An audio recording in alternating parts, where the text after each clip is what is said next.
This is Hannibal here from the Hannibal TV on YouTube, and today I have one of my favorite guests. I've wrestled him, I've watched him growing up. I was a fan of his. He was with the Mega Maniacs, Brutus the Butcher Beefcake, Brutus the Barber Beefcake, the Zodiac. He's had so many gimmicks, and almost all of them were over huge. WWE and WCW legend, WWE Hall of Famer, Brutus the Barber Beefcake. How are you doing today, sir? Hey, I'm doing excellent, man. Good to talk to you again. Good to see you. You got a new couch, I think, maybe since the last time I talked to you, or maybe you're in a different section of your house. Different room, but yeah, this probably is a new couch. We tend to go through them pretty quick. I don't know why, but you got a lot of pets, don't you? We got two little chihuahuas, and they're not hard on the furniture, really. They're just hard on the rugs. So I was noticing before we went on, you still got your full head of hair. That's pretty damn impressive. Well, it's not real full, but I mean, hey, at least it's there. I got something, I'm not Bozo the clown O-ring. Yeah. Head. Did anyone ever approach you? Because I think it would have done well at one point about actually training you to be a pro barber and opening up a Brutus the Barber Beefcake barber shop. Yeah, I don't know. I mean, nobody really that was serious, but yeah, that would be a tough one. I mean, maybe it was something I could just drop in on and still, still go around doing my thing, signing and stuff. That could probably work, but that's a tough one. Yeah. How have your workouts been lately? You look still pretty big. I work out when I can. I don't go crazy over it anymore. I mean, I got 50 years in the gym. Lucky for me that the muscle memory holds itself, and try to drop a few more pounds and get down a little bit more. And the funny thing is, when I lose weight, I look bigger. So that's that's true. That's when fans are always reacting. The guys told me last weekend, hey man, are you getting ready to go back in the ring? You look good. I said, hey, no man, I ain't going back in the ring. I had enough of that. I just want to try to be healthy so I can. I just went to the UK in March and came back and to make the trips and not be too uncomfortable from sores, backs and stuff. How's Greg Valentine doing these days? Brother, that is the $1 million question, I guess.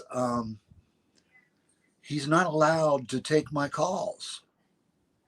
His wife won't allow him to take my calls. And if he doesn't call me while I was out on the road, I don't know. I mean, we've run into each other a few times here and there. He's been very cordial. Everything's cool. But we just don't talk on the phone anymore. Yeah, it was weird because about a month ago, I was in Vegas and I talked to him. We couldn't do an interview then. He's like, and I was back there last week. And he said, call me the next time you're in there. And we had a good 15-minute talk. It seemed like everything was cool. But then he didn't answer me at all when I came back. So I didn't know if anything was wrong with him health-wise or something. Because it's not like him to not even answer his phone, but who knows? Well, I don't know. As far as I know, I mean, going back years and years and years, I used to have to leave him messages, call him every name in the book to make him mad enough. So then finally he would return a phone call. I mean, it's easier just to go to his house and find him if I needed to talk to him or something.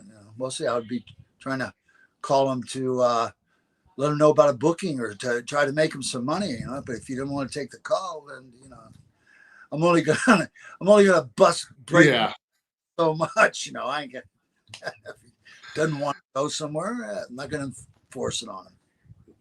Well, let's talk about Greg a bit. The good part too, since we brought him up here. When was the first time you actually met him in your career, and were you friends right away? Met him back in, it was late 70s, I'm pretty sure, in New York. We got along. I used to go watch his father, Johnny Valentine, was a regular here at Florida Championship Wrestling, and I used to go to the old matches, and Jose Lothario and Malenko and Bugsy McGraw and Dusty, and I mean on and on and on. Rocky Johnson and Superstar Billy Graham. And we had an amazing Wahoo McDaniels amount of guys here. And so I used to go to the TV in a little teeny studio and watching. The only guy that really I was really scared of, like as a kid, was Johnny Valentine, because man, he was chiseled. He wasn't a weightlifter, big man, and just looked like he was mad dog mean. And from what Greg tells me, he kind of was, but he had a good sense of humor, like to rib and stuff, you know. And you know, I met Greg, and you know, Greg was had started. He's got a few years on me and had already been in the business, and I was more of a newer comer in the late 70s there in New York. And then I went to North Carolina, and he was living in North Carolina, had a nice house in there and everything. And I was running around with the Briscoes and the Funks, and everybody was in North Carolina then. And it was a lot of fun. And, you know, I got on great with Greg, you know, no problem. And then we both wound up back in the WWF in late 93, 94. And I guess he was, I don't know if he had left. I think he might have always been there when I was, he left for a while to go to the Carolinas and then came back. And we, you know, we're friends and stuff. And then next thing you know, they're putting us together in the ring, just to like throwing poop against the wall and see what sticks. And most everybody thought, you know, those Beefcake and his, and then Greg and blah, blah, blah, that won't work. And really, they were completely wrong, because our styles being so different, sometimes that makes it even better. It made us gel. And Greg had his nice robes, you know, I had my flashy stuff, but Greg had the beautiful robes that Wrestling 2's wives were making for guys, for Flair, for everybody back then. And, you know, so we, you know, Greg in his robe and me and my stuff, and the bow ties, and we were flash all the way. And then our styles were so different. Greg was slower, more methodical, doing me, you know, up and down, doing, I mean, not really doing flying, but, you know, moving fast, doing stuff that you really didn't see Greg doing. So our styles melded together and made for real good matches. We had great matches. And I always look at it like Greg didn't sell a whole lot. I mean, he would register and stuff, but he had his way. And so I figured, you know what? Geez, I'm going to take his lead. Excuse me for a second. I'm trying to take his lead and be that way. So, I mean, you know, we wrestled the Bulldogs. I mean, geez, those two were wide open. Dynamite Kid, 10,000 miles an hour, man. He'd hit you like a freight train and stuff. And Davey Boy was husky and, you know, lifting weights a lot back, and then he was bulked up pretty good. And then once we got him slowed down, and we showed him how to actually have a match that meant something, to tell a little story out there and work holds and not just do crazy one spot after another, spot. And then the matches were easy. You know, we had the Rougeos, there was a lot of guys, and the Killer Bees and everything. And it was like, when it came to those guys, Greg didn't really like to sell a lot. So I was like, hey, he ain't going to sell. I'm not going to be the guy flopping all over the ring for everybody. I'm going to sell just as much as he does. And I have to tell you, he didn't sell much. So after a while, everybody's a little mad at us, you know, because we had a rough and tumble, bad guys that were just tough. And then eventually that era came in where it became cool to like the bad guys. And they loved me and Greg. And you know, we're all flash. We're in the ring. We're solid. You can't see through our wrestling, our punches, our kicks. Everything is just so solid that, you know, it was unquestionable. And it got over big time. The people loved it. You could believe in our matches. And then, I mean, you know, and they were entertaining. And that's the whole name of the game. You want to be entertaining. That's what we're out there to do. Greg told me too, like you mentioned, he didn't like to sell that much. He also didn't like to do jobs. Obviously, he would still do jobs, but if he didn't want to do a job, what would he tell them? Would he just try and come up with a different finish, or would he just flat out say he's not doing it? Would he try and get you to take the pin? Yeah, he didn't have to really. Neither one of us really had to do jobs. A couple of times now, actually, he took, you know, he took the loss, and they pinned him in WrestleMania II. And while the referees holding my leg, I couldn't get in to help Nick save. But and then a few occasions, like maybe Anaheim, California, against the Sheik and Volkov, or in Maple Leaf Garden one time, I think, against the Bulldogs. We had a match, and Greg wound up. They got the pin on Greg, so we were coming back again in another match, and I think we came back like in a cage match and stuff. And so I mean, we weren't asked to do a lot of jobs. He wasn't asked to do a lot of jobs, but I remember he did. He got pinned a few times, and I got pinned a couple times maybe. Wasn't a lot. I mean, we never lost matches hardly. I mean, we worked DQs or countouts or this or that, you know, but we weren't getting counted out 1, 2, 3 very much at all. A lot of people say that you had the best match of WrestleMania II. Do you think now that they're putting matches into the WWE Hall of Fame, starting with Austin and Bret Hart this year, that your WrestleMania II match against the Bulldogs could go in there in the future? Oh, easily. Have you watched that match lately?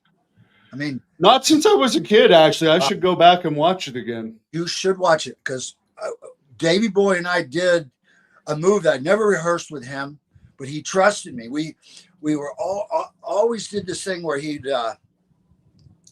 I'd have him like in a semi kind of sleeper thing or a headlock or something, and he would do this flip all the way over and come down behind me and then work into spots. I mean, he did the press slams with me. I'd be extending up pushing off his shoulder, and I mean, just as high as he could get me in the air and everything. And so what we did was, it's like I'd have an arm bar on him from behind. That's what it was. And then he would do the flip over the back. So we went to do that, and we went down, and normally where he'd flip over the top, I held them out at head level with his arm still behind his back, and I brought him down perfectly flat. And I'm telling you, it looks like I killed him. Like it should have just broke his arm. That's it. Done. It was amazing. And we never practiced it. We never even talked about doing it. I just started up before the match, asked him if he would do it. He said, sure. And I took care of him. Boom. And then we kept going.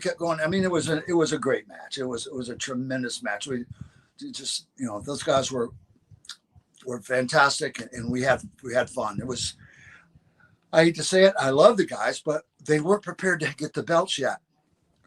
They just, it wasn't really the time for me to get belts. They floundered. They only had Captain Lou to try to talk for them and stuff. They just didn't have it down enough to really have the belts. And it would have been better, because that's the way it works. You leave the belts on the heels. The baby faces are chasing them all around. The people come because what? They want to see them beat the bad guys and win the belts, right? Oh yeah, 100%. Yeah. That's one of the main appeals. So if the baby faces have the belts, what's the incentive? Yeah. To come watch the match? They've already got the belts. So if they'd have left the belts on us, we could have kept going for another year. There was plenty of stuff, plenty of towns, plenty of cities and states. And, and they could have chased us, and they could beat us almost every night, but not get the belts and just go and go and go. But they took the belts off us. And then, then WrestleMania III, they split me and Greg up. It was a George Scott thing. George Scott was the booker there, I think. And he was one of Greg knew him well, was his buddy, like from the Carolinas and everything. I didn't know the guy at all. But there was always something. We always seemed to be somehow in the shit house and, in the outhouse with this guy. And so then, they broke us up, which was, I was having a great time doing the heel thing, tag with Greg. I enjoyed the heck out of it. And I learned a lot from Greg, and he taught me the road, like being in New York and Jersey and stuff. Cause learning how to get your way around New York City and Long Island and Jersey and all that it's a horror story. And Greg was good at it, and he knew all the places, all the shortcuts, and he showed me how to get around, and it worked out good. Because once I went on my own as a babyface, then I needed that, because I'm not really traveling with anybody, and I'm on my own to get everywhere. And so it prepared me to be on my own and to flourish. And you certainly did. Could you tell us a bit more about the travel, which was absolutely horrible back then? But wrestling was so popular, they needed you guys in 3 towns a night because you were drawing, you were selling out. We were selling out every night. Yeah, people don't understand how many people say, "How much did you work?" Blah, blah, blah. We worked 355 days, and on those 355 days, on like every couple of weeks, we did television on Monday and Tuesday. And if you're a feature, and we both were, you wrestled 4 TVs on Monday and 4 TVs on Tuesday.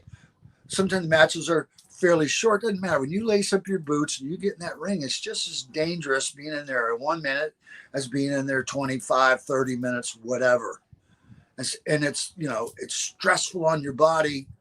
And then we were wrestling matinees on the weekends. So on Saturday, wrestle in the afternoon, and then sometimes hauling butt in the cars, or sometimes going straight to an airport, hopping on a charter jet and flying 500, 1,000 miles to another big city, and then rushing to the building, and then running another big show. The shows there were so many people that were making so much money, the merchandise and everything. Sometimes you wrestled as many as 20 matches in 1 week. I know that sounds impossible, but it was true. And after the year, I went through my book and went and looked and did an interview with CBS because they wanted to know about WrestleMania I. And I wrestled from 1983 to 93, 5,000 matches, which seems impossible, but that's crazy. It was. We were, just wrestling so much with no days off. Greg and I had the belts. We wrestled 100 days in a row without a day off, which meant we'd only get to go through like Florida. We both live in Florida. We'd come to Florida to wrestle a couple days, maybe Tampa, Miami, Orlando, wherever. So we actually get to go to your house and change out your clothes and everything, maybe even sleep in your bed for a night or two. But you didn't really get a day off. You didn't get to go hop in your boat or drive your motorcycle or just sit around in the yard and have a cold beer. We were just running and running and running and running and running. And I don't know how we did it. I honestly don't. And because it was everybody, all the guys who Vince made superstars out of the whole card, out of the whole crew.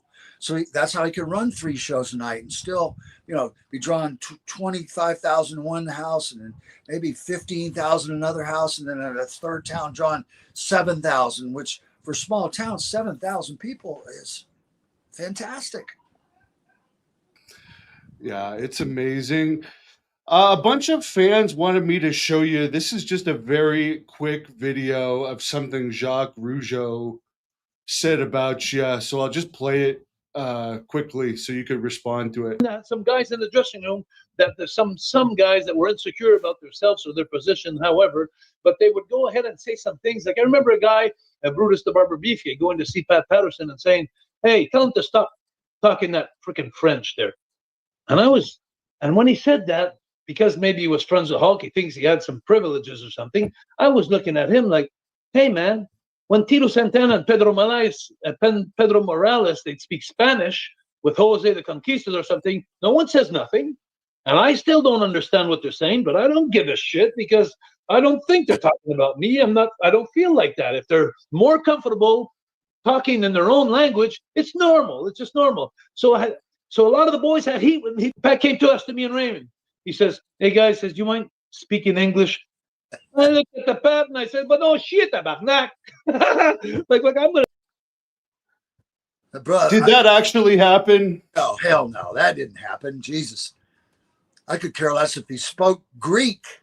You know, it didn't matter to me what language you spoke. Because I wasn't that great a friend of him. You know, I'd say hi to him, and then we had to wrestle him a few times here and there, but it didn't matter to me what he spoke, you know. And Tito and I have been friends forever. And Tito spoke his Spanish, but didn't walk around the dressing room speaking Spanish, kayfabe. And we, you know, the old, kayfabe. In the old days, somebody was sitting over there speaking French. You might say, "Hey, kayfabe," you know, because like you might be, he's sitting there talking about us right in front of us, but we don't know what he's saying because he's speaking French. I mean, but I don't even remember anything like that ever happening. I never really cared what he said or what he did. Didn't matter to me. I didn't pay any attention to it. So I never would have told Pat Patterson, as I was no stooge, that you're speaking French and we don't know what he's saying. That didn't happen. He maybe imagined it. Or Patterson was a big ribber, and I had heat with Patterson because, you know, they came out with Brutus Beefcake and boom, boom, boom. And he wanted a gay Brutus Beefcake from San Francisco and blah, blah, blah. Eventually he wound up putting that on Adrian and having him run around like a fool. But because I went the other way, they didn't put anything in stone that had to happen. They left it to me to get my clothes and me to figure out what to do and what kind of style I was going to do. So I chose the kind of Chippendale thing. I got my strut thing going down and be strutting around the ring all the time, and you know, and looking good with the look and everything. And Someone's actually asking about the Chippendales vignette with Johnny V while you're on it. Yeah. And I just, you know, I didn't feel honestly that I could really do the gay thing put my heart into it. You know what I mean? It just, you know, that just wasn't gay. And I know, so you know, I went full steam ahead as the Chippendale, and, you know, geez, it worked like a champ. I don't know how it could have been any better. Speaking of Adrian Adonis, why was there never a feud with you and Adrian after WrestleMania 3, or was there and it was just on house shows? No, he quit. That's another story in itself. They had him teamed up with Dirty Dick Murdoch. You know who he is, right? Yeah, I know him. From Texas. And, you know, Murdoch, he the Funks and everybody, you know, had that Texas mentality and everything. And like, you know, he didn't like Hogan. He didn't like the bodybuilder type. And since I was teamed with Hogan for a while, breaking in and everything, trying to get established, he didn't like me either. And we wound up, we were in Japan together and stuff. And I had Adrian was at Hulk's wedding in California, brought his wife for one time in my life that I actually met his wife. They were together, and that's the only time that I ever saw her in my life. And Murdoch had a way. He would get in Adrian's head, and he had convinced Adrian that I was trying to take his wife away and things. And he came to me one day and said all this crazy shit. Like he knew I was after his wife and I better stay away. He was going to kill me. And all. I said, Adrian, if you marched your wife through that door right now, I wouldn't know it was her. Okay. So I don't know what in the world Dick Murdoch has put in your head, but you need to forget about it. Let it go. Boom, boom, boom. We were almost in a fight right there, but it just didn't happen, and walked and went our separate ways and stuff. And then the WrestleMania thing, I really didn't know that was coming till within a month before. And they gave me no warning at all that they were going to put this barber gimmick on me at the WrestleMania. So I had no time to prepare, knew nothing about it. And so Adrian was still in this complete mindset that he hated me, that I was trying to ruin his life and take his wife and all this shit. And so after the WrestleMania thing, he quit. He just left. And honestly, I knew Adrian for a long time. We worked in Minneapolis, probably 81, 82, and Jesse was there. And, there was a lot of guys. And there wasn't any friction with us then, or any problem then. Then we were traveling in Japan. There wasn't any problems then. It's just when he got teamed up with Murdoch that all of a sudden, maybe he had said something and Murdoch jumped on it. Because he didn't like me. He didn't like Hogan.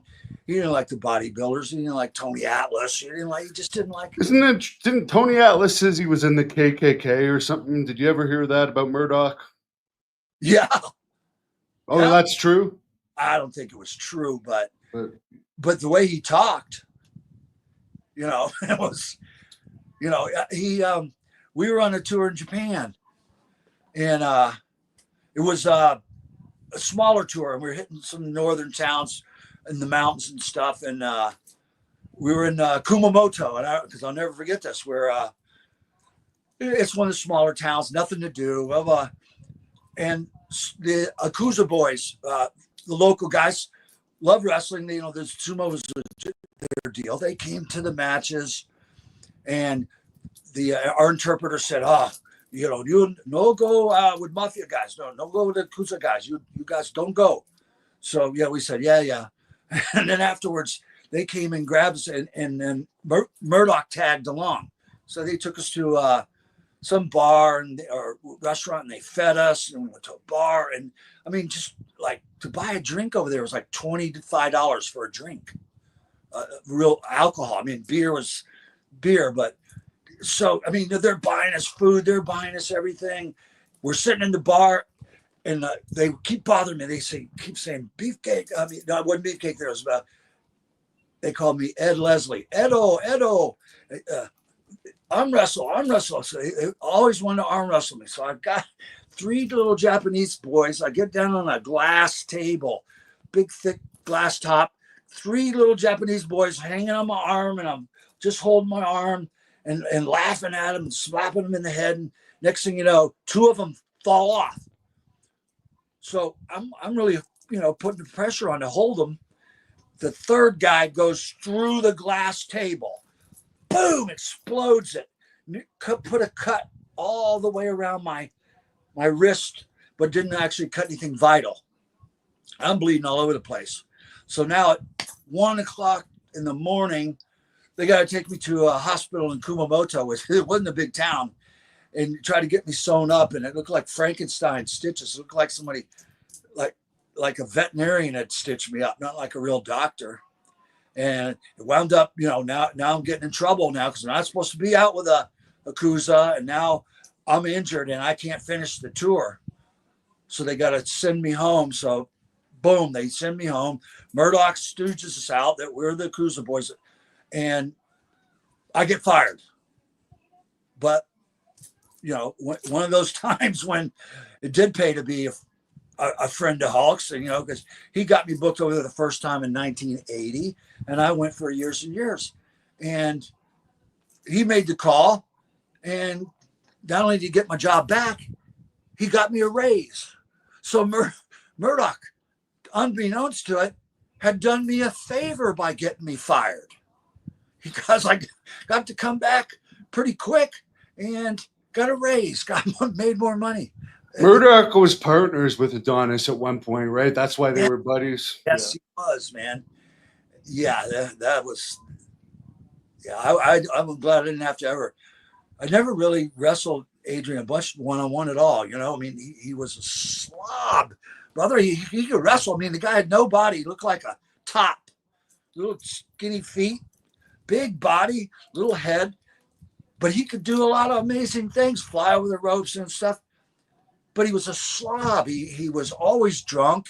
His food all over him. He smelled like a sewer, and he was always fucked up. He's always, he's snorting, he's pilling out, he's drinking all the time. And so I didn't want to get anywhere near the guy. He smelled like crap too, right? Like he didn't wipe himself properly. I heard people say no hygienic qualities at all. And so, I mean, you stand next to him, you would be like, what the heck is that? And, you'd be like, oh my God, you'd be running for the hills. Were you there for the Spivey thing? For the what? For when Dan Spivey beat him up? No. I actually was not there that night. Tito was there, Junkyard Dog.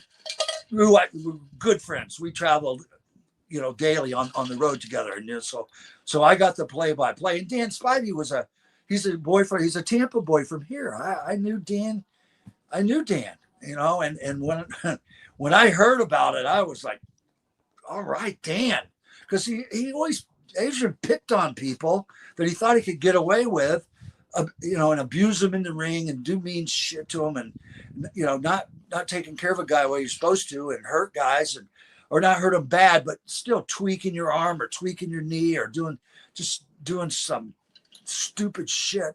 And when Adrian messed with Danny, and Danny says, "Don't do it again," and Adrian come back, did it again. Danny hit him one time in the ring. This is what I understand. Hit him one time, laid his cheekbone open. He was down, blood everywhere. They wound up having to finish up the match on him. They stopped it, whatever they did. Dan went back to the dressing room. Here comes Adrian, bleeding like a stuck pig, and tries to leg dive Danny. So Danny comes with an uppercut. Boom! Hits him again in the face. Comes to the left. Boom! I think he hit him 3 times from what I heard. Adrian's face looked like he got hit with a baseball bat. Looked like a train ran over his head when I saw him the 2 days later or whatever. I mean, it was unbelievable. And Danny just had those real brawler knuckles, bare knuckles, fists like he could punch concrete and not even care, not even feel it. And Adrian paid the price for all his bullshit on that day. And there was a lot of people thought that he deserved it. Some people, he didn't deserve that, blah, blah, blah. He did deserve it. He got what he deserved. I love Danny Spivey to this day. And I was high-fiving him. I said, good for you, brother. Somebody put that asshole in his place. Vanderstar has a good question. Apparently, this is a hot topic right now. What's the true story between Hulk Hogan's black eye at WrestleMania 9? Apparently, he said it was a jet ski or something that hit him at the time. Is that true? It is true. He had his big skis and some old Kawasaki's. I had a couple Polaris jet skis that they make in Minnesota or whatever. They just started making, there was a new one. They had it was a triple cylinder, variable thrust vectoring, not a big ski, a smaller ski with a really powerful engine. And I had 2 of them. And so we were down in Clearwater by his house, and we were riding, and it was rough weather, and he wanted to ride mine because I'd be flying around this thing, and it was super maneuverable and super fast. And I warned him. I said, don't stand up, because you know how a big a guy, Hulk, 320 pounds, standing on this little jet ski makes you really top heavy, and you're going to be vulnerable. And he didn't listen, and he hit a wave, went flying in the air, and the ski virtually spun around in midair, and the front edge of the ski down right below where the handlebars were hit him in the head, hit him in the eye, and it fractured his eye orbit. It was fractured. He was virtually knocked out. So we had to get him up out of the water, get him on the beach. And then we wound up getting him to a car and getting him to the emergency room. And, and the doctor's like, oh my God. And WrestleMania is the next day or 2 days away. And his eyeballs like filled with blood, and his head's purple and everything. And it was in Las Vegas. So Las Vegas still had a boxing commission. You know how they had the commissions in the old days? Yeah. And did away with them. Best thing they ever did, get rid of those commissions. Now we've got to convince the boxing commission that this is just a phony, made up injury, like makeup, and nothing really bad happened, and he was okay. And because it looked bad. If you were right there and standing there looking at it, it looked bad. And we were able to find, because they weren't going to. That was WrestleMania. They weren't going to let us wrestle. Let him wrestle anyway. And so we convinced. We said we were in a bar the night before in a restaurant, and we came out. IRS and DiBiase jumped us, and and boom, and they hit him with the suit. Because everybody was the suitcase. They hit me with the suitcase. They hit him with the suitcase, and blah blah. And so they bought it. We got to do the match. I did most of the match for him. He was still on the apron the whole time. And boom, we worked it, came out okay, walked away. Interesting, because I guess Bret Hart was trying to say Macho Man did it, but he would have no way of knowing that. You were actually with him. No. Macho was a little temperamental and shit, but Macho Man wouldn't do something like that. He wouldn't. Around WrestleMania 9, when you were doing the team with Hulk Hogan, were you going around on house shows and teaming with him too, or was it just for the WrestleMania? We might have done a few house shows, but not all that many, because they wanted. They were really trying to hold back and keep it, fresh for the WrestleMania, for the pay-per-view, not show the whole country the match before WrestleMania. So yeah, we didn't work a lot of house shows doing that. We might have had a couple of matches before, but then but with his skull fractured, we had to completely rethink the whole match, and protect him. And so, it changed everything. So it didn't matter what we had done before anyway. What do you think about the whole Hulk Hogan feud with Bret Hart? As someone that was back there during the time, was Bret as outspoken back then as he is now about the situation? Bret never talked that much. Really, when all this stuff, mostly, right after WrestleMania 9, that's me and Hulk. We left. We came to Florida to get ready to start filming a television show about the superboats. Ex-Navy SEAL, and with Chris Lemon's. Thunder in Paradise, I think it was. And we're going to start filming that. So we didn't wind up in the dressing room a lot, like when the Shawn Michaels thing went down and that, that whole thing. We weren't around. We were long gone and in Florida filming movies and filming TV shows and doing all kind of stuff like that. We were out and away from it. And then next thing you know, WCW is filming right down the street from where we're filming, and half the guys are all there every day because we got 30 Hawaiian Tropic models on our set. Beautiful, beautiful girls. And tough job you had there. Tough job I had. everybody wants to be there. Sting and Neidhart and Hercules, and I mean, every guy. O.J. Simpson I met at Disney World at the Swan. We were having sushi at the Swan, and there's O.J.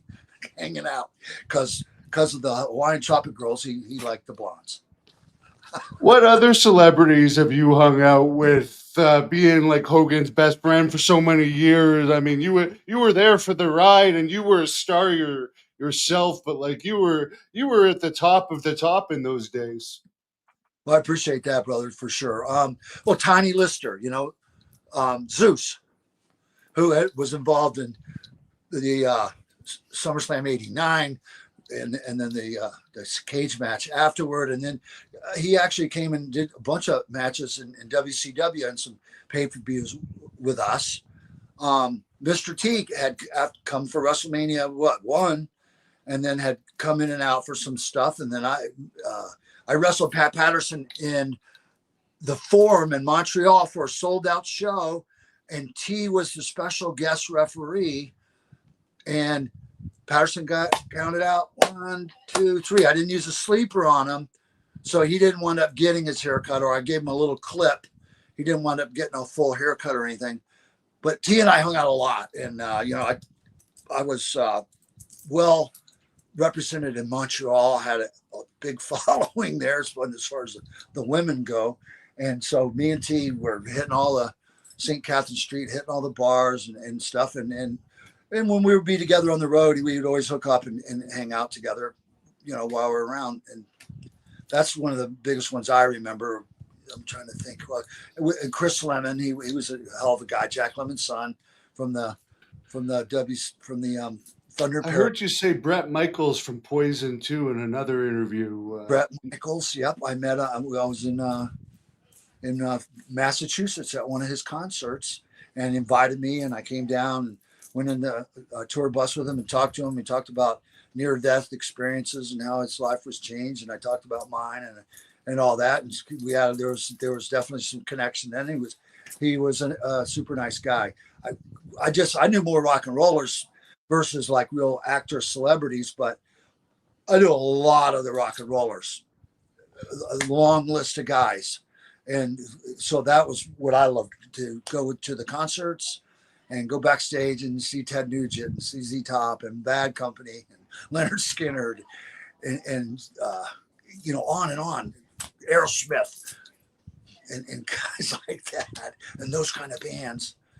And Bruce Springsteen. I got to meet the Clarence Clement, the guy who played the sax, because my dad was a sax player his whole life, was an unbelievably good sax player. And so that was, I met Springsteen, but that was cool. But I really wanted to meet Clarence Clement, because he was just incredible with the E Street Band thing, with the sax player that was just off the chain good and stuff. And those kind of times, because we're all in the same loop. We all did the same cities, all did the same arenas. The big bands they're playing in the big arenas. We're wrestling in the big arenas. So we've always crossing paths with the guys and stuff. And it was just I was so honored to be, and these guys, they were all huge wrestling fans, and they loved the Barber. They loved all that stuff. And they always treated us so like put us on a pedestal. He really treated us amazingly good. And it was just a fun time to be a wrestler and be in the WWF.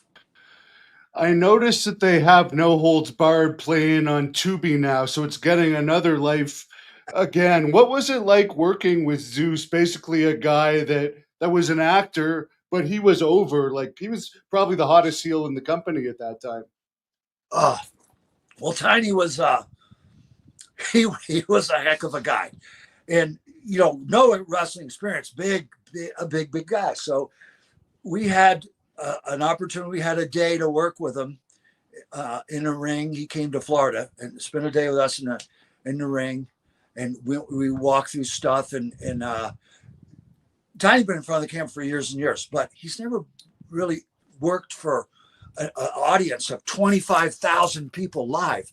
It's a completely different ball game than just looking at a camera and you doing your lines. So we had to work out some stuff with him, keep it real simple. And we used to make him laugh. We could calm him down if we would say, if he got lost or something, we'd say, "Free James Brown." And that was his catchphrase. And that would kind of calm him down. He would relax and stuff. And we had a couple of things that he always would fall back to in case he got lost. But honestly, he listened to us. We had that first match with Macho and everybody, and it was an amazing match. And he didn't make any mistakes. Everything was perfect, so perfect that they decided to do another one and do it in a cage. And that blue steel, the big bars and stuff, great for climbing up on, terrible for trying to hit, because it would leave big welts on you, or you could break bones hitting that thing. So that was a tough cage match to come out of without getting hurt. And, but you could actually climb up on it and kind of work up on the cage. And that's what we wound up doing. But the match, once again, he was calm. He listened. We did everything that we had told him and showed him. He would pick me up. He'd grab me and I'd grab his hands, and he'd lift me up in the air with that chokehold. And I'd almost be giggling to him, going, "Free James Brown," and he would start laughing almost, and he'd have me up in the air. It looked like he's killing me and drop me and everything. And it was such a fun and honor to be in there and to have his trust.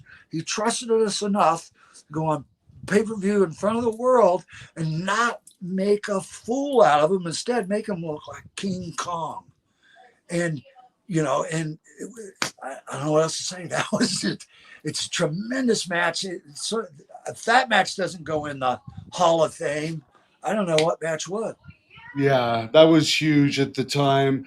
Someone wants to know why you left WCW. Was that just your contract running out? No, didn't really leave it.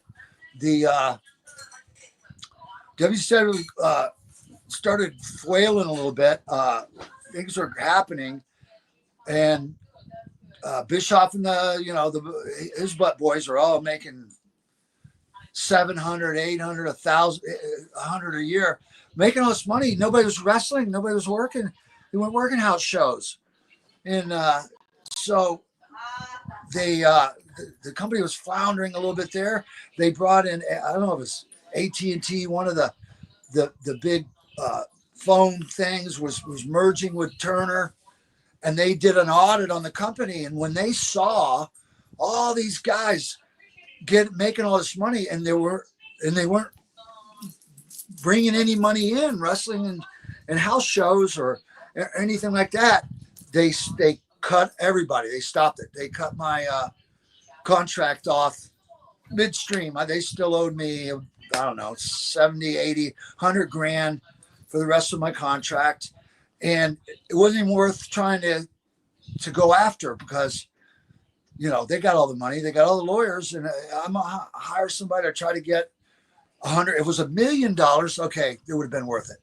But 100 grand, it's going to cost me 50 grand just to try to win 100 grand. And then they're going to take 50 grand, and it wasn't worth it. So I just, and then that was brutal, because I didn't see it really coming. I wasn't expecting to get cut off.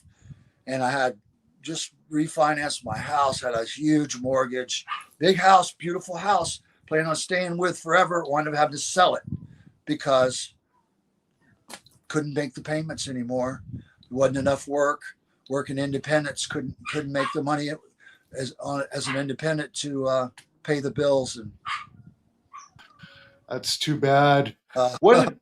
What happened with the XWF that was around for a while? People were saying that was basically just an excuse to party all the time for the guy that owned it. Apparently, that's what I heard.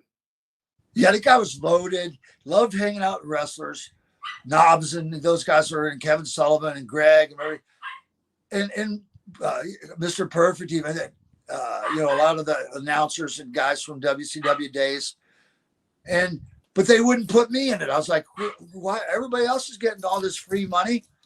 What about me? Well, what did I do to you guys? and you know, it was kind of a weird thing. And I was like, all right, hey, whatever. And so I steered clear of the whole thing. Wow, I didn't even know that. Yeah, didn't go. Everybody, even David Penzer. Yeah, these guys are pulling down money for this guy, and they're not wrestling. What kind of money are they going to make the company? You know, and I was in a position to actually contribute, and they didn't want me there. I don't know why. You were in better shape too, because like, I mean, I wrestled you like around 2007 and you were still in good shape then. You didn't let yourself go or anything. Right. Yeah. 2007. That was. Yeah, it was around 99 and 2000, man. I was 220 and shredded, 5%. And then it all went to hell right when I was in the best shape of my life. Then the company went under. And you know, I don't agree with Vince trying to take it over. If anything, he should have come in and propped it up and kept it as a separate entity, separate. Call it something else. Didn't have to be WCW anymore, but keep it separate from WWE. And the competing companies could have made bank. They could have got richer. They got rich as it was, but trying to take over everything. When Vince took over his competition, it all seemed to kind of go downhill, and things didn't seem to go as well, you know. Yeah, there was a 20-year dry period in wrestling before AEW came. Well, our business, it goes through those ups and downs, you know. That's just the way the wrestling business is. You got real high points. We were lucky coming into the late 70s and early 80s. It started to pick up some momentum, and then in the 83 and 84 with VH1 and MTV and all in Hollywood, everybody wanted, and the NFL guys, they wanted everything, and everything. The baseball player, we had Bob Uecker in WrestleMania III, and everybody wanted to be involved in wrestling, and so it was we had a tremendous run, even through the 90s and everything up until about after 2000, and then it started, you know, slowing down. D. Kane is asking if you have any thoughts on the latest drama with Linda Hogan. They're putting out a video the other week in tears saying Brooke's not talking to her, etc. So you didn't see Missy's video? I did not. Oh, but well, it was on. What do you call it? On Instagram. YouTube? No, she did it on. What's the other? Facebook. No, the other one. The one that they're trying to send back to Japan or to China. They're trying to buy it out. TikTok. TikTok. I'm sorry. Yeah, yes. Chinese spy tool. She loves to do these TikTok stuff. So she did a TikTok video, and TikTok tore it down because it's hilarious. But I think you can. I don't have TikTok, so maybe you'd have to. TikTok took it down. Okay. Took it down, but it was on Instagram. You might find it on YouTube too. It's hilarious. She does a parody of Linda crying and all this stuff, and it's hilarious. Try to find it if you can. It's freaking hilarious. I will, and it's got $30 million out of the guy, and squandered it. Went through money so fast and stuff, and yeah. And I know Brooke's married and got a kid now. I think doesn't speak to either one of them because they're both train wrecks. And you know, and then here comes Nick, and he's a train wreck too. He gets a DUI after getting thrown in jail for killing the kid in his car, and then he gets a DUI. And so, you know, I don't know. I don't know. Is it on your wife's Instagram? Yeah, pretty sure. Okay, I think I may have found it. Can I play it? Is your wife gonna care if I play it? I don't care if you want to. Okay, let's play it here. Get ready. Instagram. Let's have a look at this. Two F-bombs flying. Suffering. ring because Hulk Hogan was so mean to me, and Linda Hogan doesn't care about my feelings. She said terrible things about me. She said I stole child support money so that I could buy Louis Vuitton handbags. And I'm sorry I look ugly, but I gotta tell the truth, and I need to come free. My puppy there. And Hogan and Hulk Hogan squashed $1 million deal during the defamation lawsuit that Hulk Hogan had going.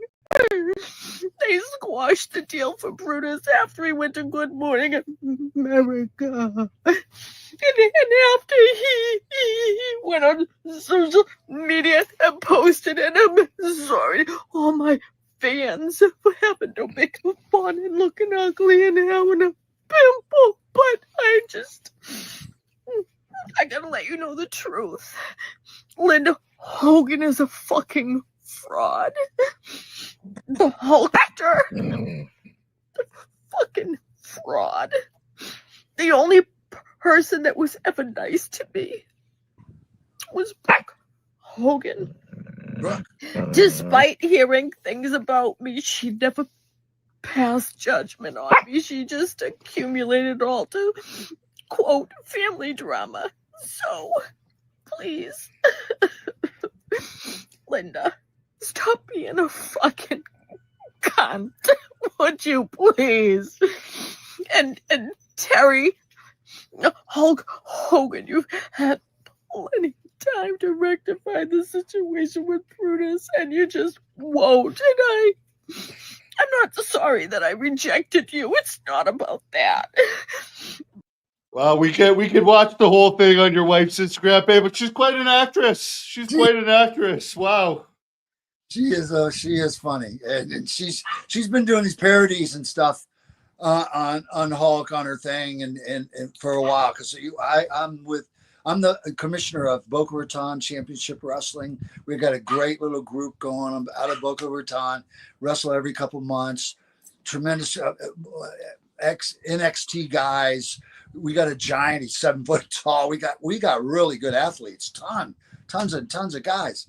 Most of them everybody works for AEW and TNA and all the different companies, and then they'll come work for us like once every couple months when we do a show in Boca Raton, and so she's like, they call her the glamorous, Missy, or they got their own name for her and everything, and we have fun, it's go out there and have a good time. So I take it you and Hulk aren't friends anymore then, or okay, so you're on speaking terms though, right? Or did something else happen since then? I don't really speak. I ran into this guy Ronnie one day. I was in the building right by where his beach store is, where he sells memorabilia and all the stuff. And the guy come running out and stopped me, and I talked to him for a little while and everything, blah blah blah. And I said, you tell the big man, I said hello, and blah, blah, if he wants. Give me a call, or I'll call something. I tried to put the olive branch out, tried to send the message,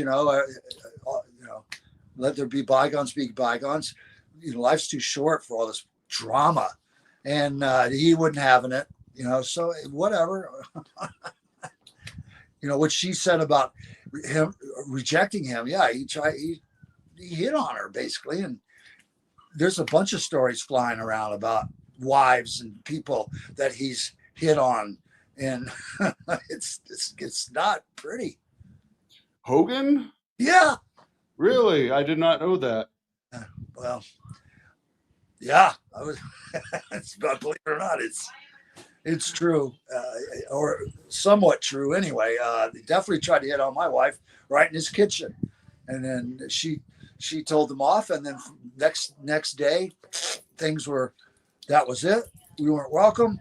But then he got the excommunication from WWE over the N word, like The Rock and shit, didn't want to have anything to do with them, and blah, blah, blah, blah. He was out in the cold.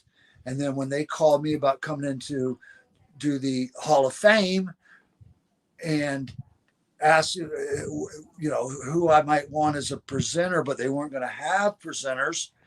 And I said, well, I don't know. I don't know, maybe like Greg or maybe Hulk. And so they said, okay. Vince said, okay. And we'll actually allow, but Honky wanted something. Harlem Heat, they wanted their own presenter.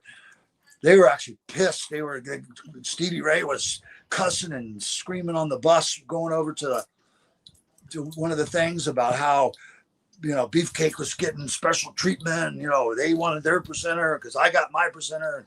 It started a whole drama thing, but it got his foot back in the door for Vince in a way that, boom, it was acceptable. And then he did the presenter thing and screwed it up bad. Started talking about the Zodiac in the speech. Listen to the speech sometime.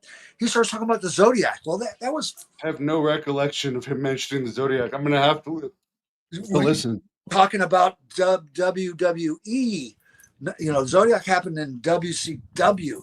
Because he invented the Zodiac, right? That was his gimmick, yeah. For a movie thing. And then if you watch, you'll see that as soon as he comes off the stage, he goes, grabs his new wife, and then takes off, leaves. Doesn't even wait for the actual presentation of the, of the Hall of Fame deal. Listen to your thank you, Terry, and all that shit. He was gone. Yeah. Didn't stay for anything. Took off. Ran out of there. And I didn't even know it till Missy actually showed me one day. We were rolling it back from YouTube or whatever, and she shows me. She goes, "Watch." He runs out there, grabs him, takes off. Didn't even stay for it. Why do you think they're not using him this year at WrestleMania? Because I've heard nothing about him doing anything this week at WrestleMania. I don't know. Well, what goes around comes around. Did you see the thing where they announced him on Netflix and they booed him? Yeah, I mean, that was all over the place. I felt bad for Jimmy because Jimmy's Jimmy. He don't hurt a fly. And Jimmy's nice to everybody and bends over backwards to make everybody feel good and wanted and everything. Never says a disparaging word about anybody. And so, he had to be part of that, which was crappy. But, God, I got to tell you, I was still going out, 2 or 3 times a month, sometimes cities all over there, when people who used to, I used to have that Mega Maniacs picture on my table. I don't even bother anymore because nobody will buy it. So many people don't like them because the things that it's an accumulation of things in the last few years that have come out about him and things he's done and things he said. And then this latest thing on the Netflix thing, when all the people booed him out, it's gone the other way. And he's done it to himself. Cutie pie. You fucking cutie pie, you. Someone has a good question. Did he ever hit on Miss Elizabeth? Because you said that he hit on other people's wives. Would he have done that ever to Macho Man? Or yeah, I don't know about that. I don't think so. I think there were lines you don't. No, in the Macho Man, that if he actually would have caught him hitting on her, I think that there could have been a real trouble in that. But I mean, she actually managed me for some matches that we had. We were tag team, and then a couple of times something was going on, and I had to take his place in the main event in Market Square Arena in Indianapolis. That's a big arena. That's 25 to 30,000 people, and so Royal Rumble's been there, I think, in the past. Or a week before, they had to plug me in to his spot. And I was like, oh man, I hope this goes well. Cause and it turned out to be a tremendous match that me and Mach had. And the media, the fans, everybody, they said there wasn't a single person came looking for their money back because Hulk Hogan wasn't there. They didn't care. we gave them a great match. They were happy. That's what counts. And, you know, and that really was, it was a big boost kind of for me personally, because it let me know that, man, you know, I really have come through and stood on my own and done and been able to break on through as Brutus Beefcake, as the Barber, whatever, without anybody standing behind me, pushing me. I did it on my own, baby. And I stole the show. What were your thoughts when you heard that Hogan had done that with Bubba's wife and Bubba had approved of it? Were you aware of that before it happened? Or were you kind of like, what the hell? Because you were friends with both of them, right? Right. Yeah. Bubba used to come around to Hoke's house to work out. I mean, his wife was hot. I'll give him that. Yeah. Yeah. Before I actually moved back down here, I was living in Boston, and Missy used to talk to him on the phone, but had never met him personally. She used to talk to him on the phone. Sometimes he'd call me almost every day. When are you coming home back, Brutus? When are you coming home, Brutus? When are you coming home? When are you coming home? And I was up there trying to secure my daughter's place, getting her into college, get her through high school, get her into college, making sure she's taken care of. And it paid off. She wound up graduating from her high school, top of the class, full boat scholarship to nursing school in Connecticut, Quinnipiac College, graduated from Quinnipiac Nursing School, top of her class, is now a pediatric nurse and set for life and everything. And then that, once she was secured, me and Missy, we hightailed it for Florida.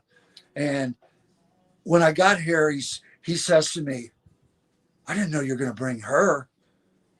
Why did you bring her? I was like, what? What are you talking about, man? We've been talking on the phone every day. And he's telling me about, how Bubba wants him to screw his wife, and they're going to film it, and they want to sell it on the line as a porn. And there was all, and I kept telling him, man, are you crazy? Have you lost your mind? Don't walk away from that. Run away from it. It's going to be trouble. It's not going to be what you think it's going to be. And he wouldn't listen to me, and because Bubba really had his ear.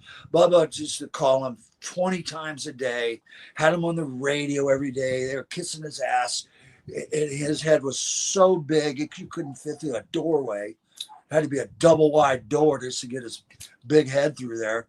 And, and it all wound up going south, that Gawker thing and everything. And did he actually get the money from Gawker? Did he actually have that whatever million it is? Oh, they awarded him like $50 million, but as far as I know, he didn't get that. He might have got something, but he sure didn't get $50 million.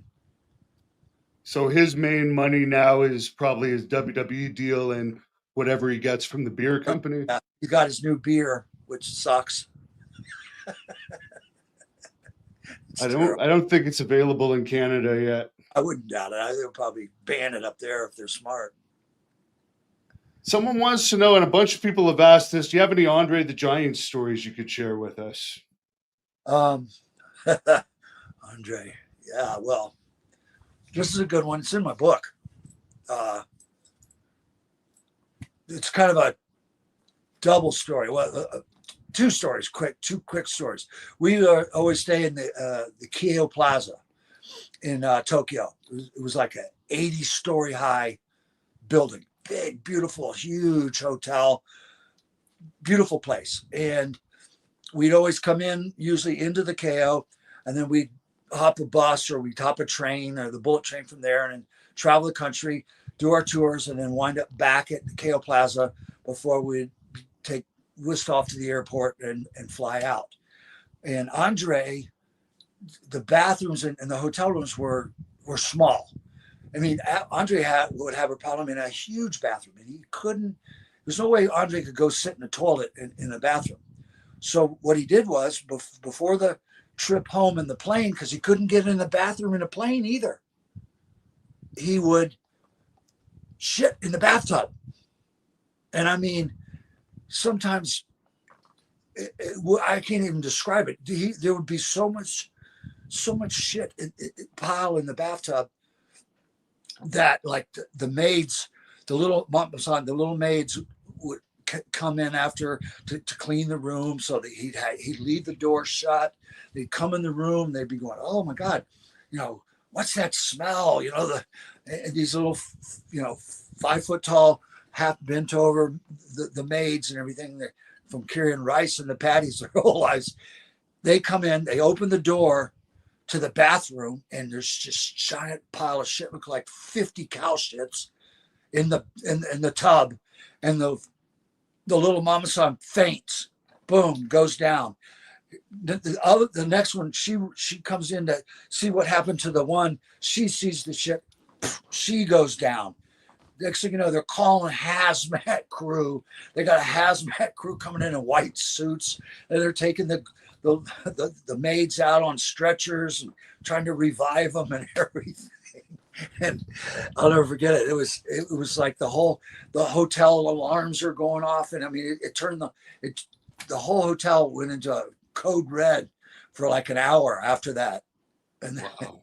then, on another trip, we were flying home, and he didn't get a chance to, go before he left.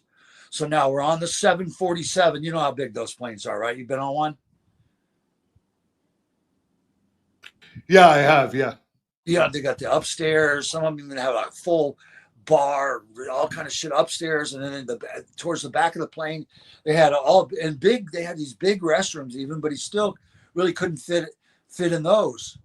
And because he was so tall. And we wound up, he had to go. So the flight attendants wound up coming to the very back, because there's like 2 or 3, areas where they prepared meals and stuff. You had 300 or 400 people on these planes. That takes a lot of space. They strung up a huge garbage bag in the back of that area, the preparation area, and they pulled the curtains on both sides. And he went back. He got back there, and man, he's letting loose some farce. I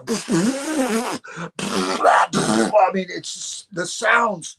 And there's people in the back, towards the back of the plane, and then the smell that starts coming out. And there was a few of the boys on the plane, not a lot, but we are all dying. We're just on the floor laughing. There's people in the back of the plane. It's terrible. We're laughing at, but the people, the smell was coming off that garbage bag full of shit, because he's just going and going and going. And there's people throwing up and crying and screaming. So they're holding the garbage bag under his ass, basically? Basically, yeah. Oh, my God. Yeah.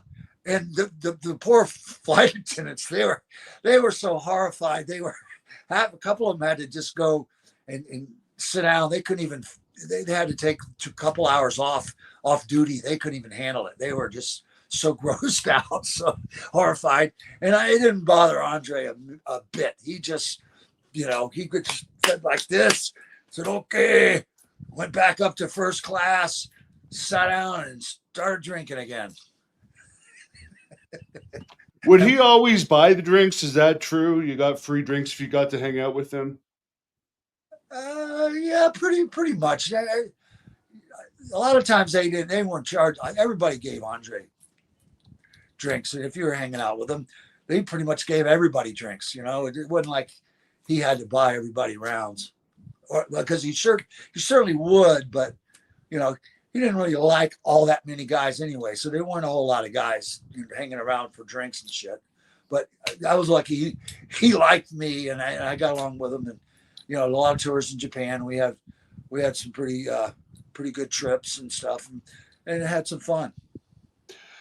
Dirty Davis wants to know if you have a Haku story you could share with us. Ooh, let me think. Oh, yeah, geez. You must have wrestled him at least a couple times when you were Brutus Beefcake the Barber. Only like a couple tag matches and stuff, but we were good friends. We were good friends. The best Haku story I can think of was we wrestled in Baltimore, and we used to stay by BWI Airport, and there was a Hilton, and it had been there a long time. They had a a bar there was called the Safari Club, and it had been there a long time, so it had a regular following of people. And then up the hill was a Holiday Inn, a Marriott, and everything. We were actually staying in the Marriott, but we went down the hill to the Safari Club and to have drinks. And it was kind of you wouldn't think there'd be kind of like rednecks in Baltimore, but this area, this bar had, they had their share. And so Haku and I and some of the other guys were in the bar, and we're sitting around, we're drinking, and then some guy comes up and starts giving me shit, and then he starts giving Haku shit, and then words will start flying back, and stuff, and it's like, oh, and Haku grabs the guy by his hair, by the back of it, pulls him in, basically bites the tip of his nose off and spits it right back in his face, and blood's going everywhere. And then this guy's friends, the bar erupted. Chairs started flying, people were flying. And so I was like, oh my God, we got to get the hell out of here. So I wound up getting him out of a side door. Cop cars were flying in from every direction. People were flying out the doors from every direction. I got him out of the place before the cops really surrounded us, and got him up the hill to the Marriott, into the hotel. So now, everybody's telling the story, and so they want him, and they figured out that we went back to our hotel up to the store. So here it comes, 20 cops, and they, with their clubs, they start clubbing you. Oh, it's not going to be pretty. It's going to get ugly. And he's not going to give up. And so we had to kind of negotiate a surrender so they wouldn't attack him and he wouldn't attack them. And so peacefully he surrendered. He went down. The people, these guys started it. So none of them pressed charges. So really they couldn't hold on to him. They had to let him go. So I came down and to the police, waited for him, and got him out. And this was probably about 5 and 6 in the morning. And every day we were flying to a new town. And if I hadn't went down and got him out of jail, he would have missed the town. He might have missed a couple of towns. Could have even got fired, because it would have went right back to the office. But got him out, got him back to the hotel. We, got back on the road, and nothing. And because they didn't file charges, there was no charges filed against him. Then it just kind of magically went away. But that was one of the wildest things I've ever seen, when he bit this guy's nose, tip of his nose right off, and spit it in his face. And it was like, after that, Haku was like my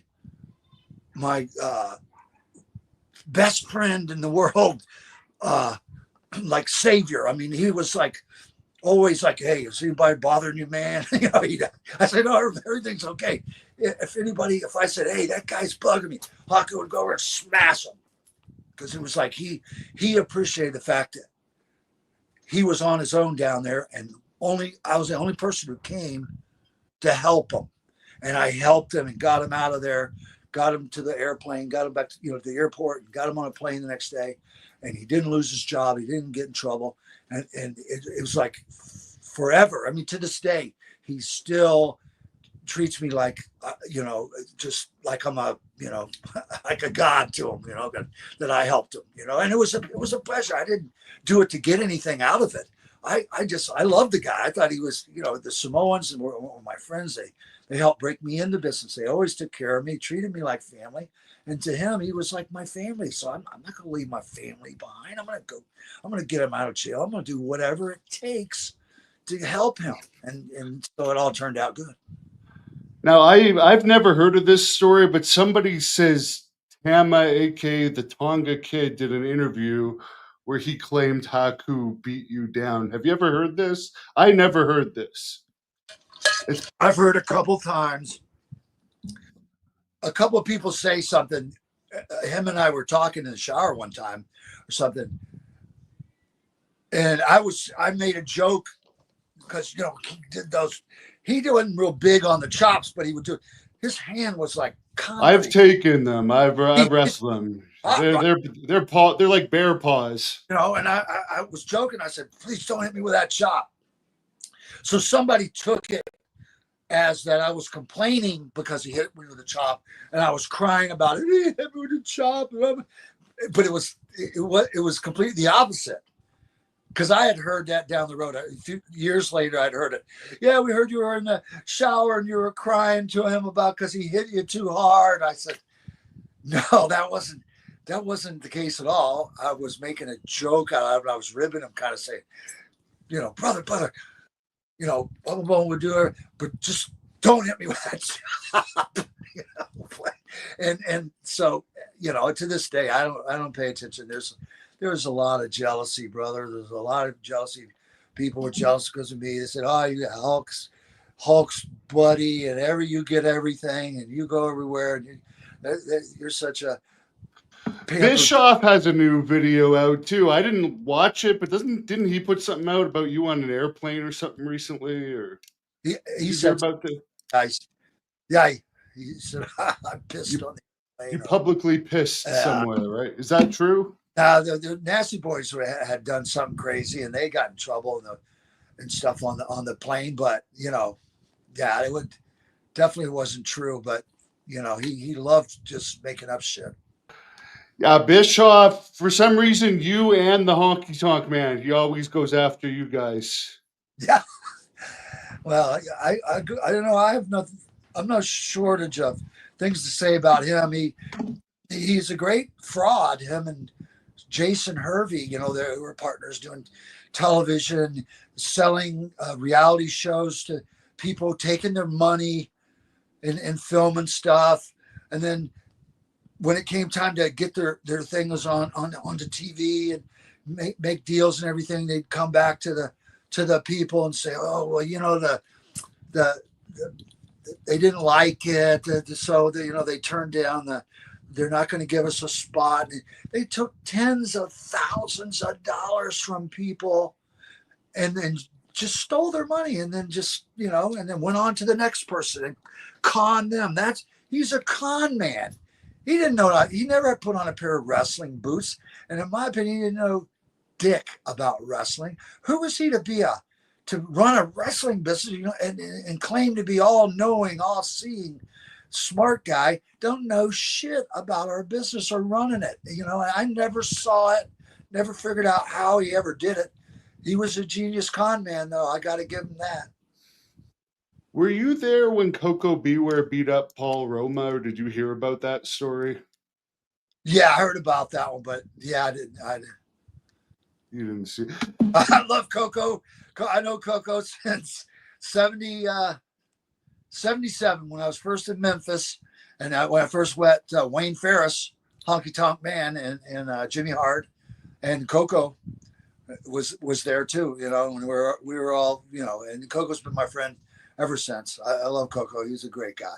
But what I was there for was when Paul Orndorff beat up Vader. Oh, in WCW. Yeah, Vader. I hated him. He just abused guys in the ring, hurt people all the time. Didn't care. He thought it was funny. And Orndorff he's a Florida boy. He's Brandon. He was our rival high school. They called him the Brandon Bull. And in high school, he was benching like 300. He was just jacked. And they said he has his shower shoes on. He went in the shower and he put the boots to Vader and he just pummeled him. They had to pull him off finally because he just pummeled the living shit out of Vader, and everybody applauded him because Vader just deserved it. He was a bully, and all he ever did was bully people and picked on weaker guys and stuff, you know, and deserved it. I wasn't lucky to be in a couple of good places. I know you didn't like Warrior too much. Is there any Ultimate Warrior story you could tell us? Not really. I was just glad I never had to wrestle him. You know, I mean, when he first came in, what I knew of him, he was supposed to be this chiropractor. He was a chiropractor. I mean, good body, good training. I used to actually work out with him in the gym. Sometimes we'd eat together and travel a little bit when he first came in. But then once he changed up and got the new gimmick, and then Vince just, I don't know, Vince just had this hard on for him. He loved him. Just thought he was the cat's meow. Suddenly that he's going to replace Hulk Hogan, and going to be the new Hulk Hogan, and on into the future and stuff. But he couldn't wrestle, he really couldn't wrestle. I mean, it's one thing to go out there and shake the ropes and run back and forth and everything, but he really couldn't wrestle. So it's like, I never saw the appeal. I didn't figure out how was he ever he couldn't talk. His interviews were just so goofy and off the wall. Didn't really ever say anything that made any sense. Just talk gibberish. And were you in his dressing room in WCW? Because you were the disciple of the Warrior at one point too, right? Well, for like a week, yeah, they said I was going to be his. That was Bischoff. Another way of Bischoff screwing me over, and he hadn't made a deal with him. They make me this One Warrior Nation guy as his one. As his disciple now, and then the next week he quit. So now I'm floundering. There's nothing, nowhere to go with me as the One Warrior Nation guy. I look like a fool, and that was the beginning of the end for me there at WCW, because then what was I going to do? And it lasted for I don't know, another month before those guys came in and audited the company and shut it down, and it all went south. Did you know Billy Jack Haynes much? And what are your thoughts on his whole situation with killing his wife? Oh, yeah, I didn't know. That's one thing I don't know much about. Billy Jack Haynes, I was in Oregon for a year, pretty much the whole year, 1979. And C.V. Athy, I don't know who he is. He's wound up going back to. Yeah, he looks like Jimmy Snuka. They used him as an enhancement guy for a while. He ended up getting to chief body tattoos and stuff. But he and I used to go to the same gym, and we were looking for a better gym. And we wound up going to this gym one day, and there's Billy Jack working out. I mean, he was big, 6'2", 6'3", tall, big guy, great body, jacked. We started talking to him, everything. Next, he started coming to hang out a little bit. I brought him into the fold. I think David Schultz was there at the territory. Stan Stasiak was. Dutch Savage was our booker. Matt Bourne was there. They saw, that he thought he had potential, so they shipped him off to Stu Hart in Calgary for Stu to train him. And so basically I discovered the guy. I don't know if that's something to be happy about or not, but he was good for many years. And then I don't know what happened to him. I mean, the same thing's happened to a lot of guys. People don't realize the concussions you go through and you encounter, and how adversely people can be affected. Some people more than others. I mean, Chris Benoit, his head was mush. They did a check. They checked his brain. His brain was 98% mush from all the headbutts, missing every night, hitting the ring every night, every day. Concussion, no time to recover, going back to the ring again, boom, boom, boom. And you do act out and do things. Look at Junior Seau, the football player for the Patriots, shot himself. This guy, there's no reason this guy would ever do anything like that. Had a family, everything like that. But the concussions had totally destroyed his ability to reason and have rational things like that. It's probably what happened to Billy Jack in the end. He just, he lost his mind too. And last guy I'll ask you about, because I know he lived in Tampa too, so you probably knew him, was Hercules. Why did he pass away so young? Herc was another victim of the opioid crisis. He was a Tampa boy. I mean, he had 9 kids. He was married, got divorced. He wound up remarrying his wife that he had the 9 kids with, and was doing good.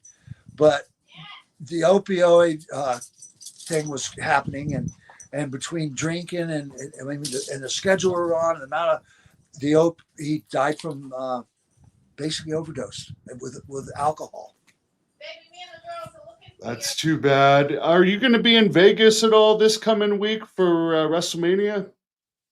No, I was actually booked. Too many people go. Yeah, it's crazy. Fred Ottman gave me a call. Says, I got a guy wants to bring in some guys. I gave him your number. I talked to this guy. I mean, they made us a great offer. I thought, oh my God, this is going to be one of my best WrestleManias ever. I'm going to make a ton of money. It's going to be fun. A few weeks later, and this is like in December, the guy calls back and says, I'm going to be sick and I won't be able to make it. So I got to cancel. And I'm like, I called Fred and I said, what's going on, brother? How could this guy know he's going to be sick 3 months from now and we can't be there, so he's going to cancel us. Yeah, I can't. Yeah, it was all bullshit. The guy was full of shit to begin with. Probably it was. I don't know. Somebody ribbing us, maybe. I don't know who this guy was. When you're done, okay? Yes, honey. All right, love you. So many shady people in wrestling. Yeah. Well, I appreciate you checking in with us. Is there anything you want to give a plug or anything before we sign out here? I just my Boca Raton Championship Wrestling, and I'm the commissioner. You can log on to on the internet and look it up. Great talent, great people.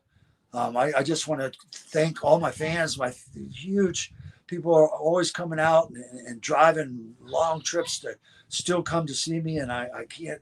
I'm honored and grateful and thankful to the fans for all these years to still be in my corner, to still support me, and I hope they continue to, and I hope I can hang out for a few more years and get to, hang out with them.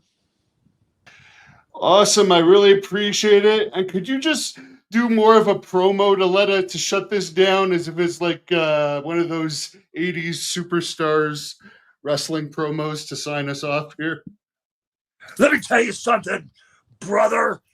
If you don't tune in to Hannibal TV, watch the best podcast going this side of the Mississippi, then I'm going to have to come out, put you in the sleeper, chop all your hair off, body slam you, stomp a mud hole in you, and then say goodbye, folks.